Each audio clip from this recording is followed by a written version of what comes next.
Record-keeping guidelines for New York State has three purposes. The purposes are consumer protection, professional purpose, and professional assistance. Consumer protection simply is, as it states, consumer protection. It protects the consumer by making sure that the facility operates legally. It provides records for consumers at their request, and it also helps maintain records for billable purposes for insurance. Professional purpose is for the assistance of ongoing therapy with the professionals, assistance with other professionals when it's appropriate, and maintenance of information needed for insurance purposes. And professional assistance is assistance in legal proceedings, assistance in completing a similar case and assessing treatment approaches, and memory refreshment tool for professional use. So things that should be included in records for the guidelines for New York State is the name of the client, the address, telephone numbers and home numbers, basic demographic information such as date of birth, gender, age,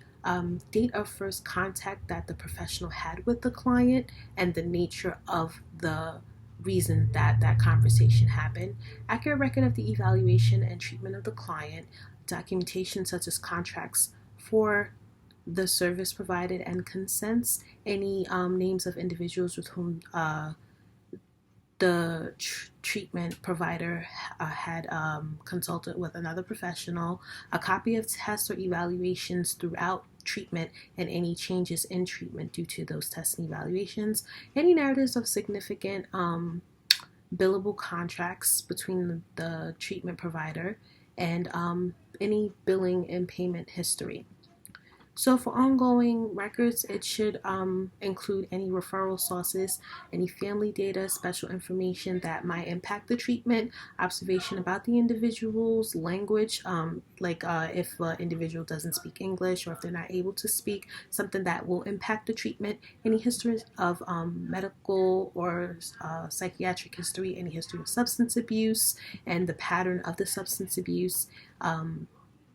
any use of alcohol abuse, the name of the client's treating physician, and the telephone number. So when you're operating in the state of New York as a BCBA LPA and you're doing telehealth, it is important to remember that if you are in another state, even though you have a client that is in New York State, you must adhere to New York State guidelines. Just because you're in another state, you are acting as though you are operating your services out of New York because the client is based in New York. But it's important to always remember that New York State is a big state, that there are different regions in New York, and you must adhere to any local and federal laws that within New York State. So you need to follow these guidelines for New York State's record-keeping laws.